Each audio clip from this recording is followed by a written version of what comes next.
निघाला ना छोटा मुंबईला. तर ही आपली गाडी. जय श्रीराम मित्रांनो, मी समर्थ. तुम्ही बघता एक नवीन अर्निंग ब्लॉग. तर मित्रांनो, आपल्याला पण रिझर्वेशन होती सिद्दीटेकजवळ एक बेनवाडी गाव आहे तिथली.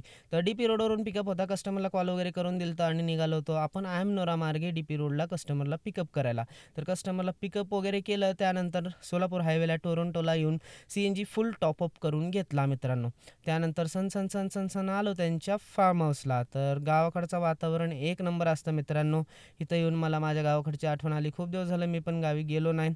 तर चला म्हणलं मस्त व्ह्यू वगैरे एन्जॉय केला. तिथून निघालो होतो त्यांच्या दुसऱ्या लोकेशनला.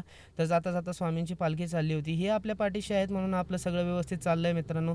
त्यांचं दर्शन घेतलं आणि सिद्धटेक मार्गे आपल्याला जायचं होतं. तर सिद्धटेक गणपतीचं पण दर्शन घेतला, पण बाहेरूनच.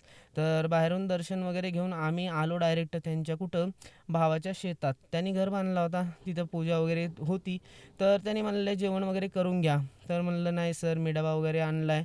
तर पार शेतातच त्यांचं लोकेशन होता. तर म्हणलं चला मी निवांत आराम करतो, जेवण वगैरे करून घेतो, कारण डबा नाश करण्यापेक्षा मी तेच खाऊन निवांत आराम करू. म्हणलं आता एक 5 वाजेपर्यंत निघायचं आहे म्हणले. मग जेवून आराम करावं म्हणलं तर काय लगेच अर्ध्या तासात त्यांचा कॉल आला. म्हणलं निघायचंच आहे.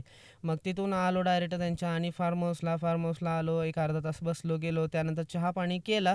त्यानंतर म्हणलं सर कधी निघायचं? तर म्हणले एक अर्ध्या तासात निघूया. तर तिथून निघालो मित्रांनो. आम्हाला लोणी काळभोरला 1 तास जाम लागला बघा. दिवाळी संपवून सगळे लोकं जी पुण्याला येत होती ना, त्यांच्यामुळं हा जाम होता.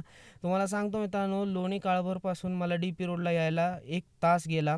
तर एवढा बिल काढला होता मित्रांनो आपला. तर चला व्यवस्थितच बिल झाला होता. ऑलमोस्ट 700ची आपली सी-एन-जी गेली. बाकीचं आपल्याला प्रॉफिट राहिलेलं आहे मित्रांनो. ब्लॉग कसा वाटला नक्की कमेंट करून सांगा. भेटूया नेक्स्ट ब्लॉगमध्ये. बाय.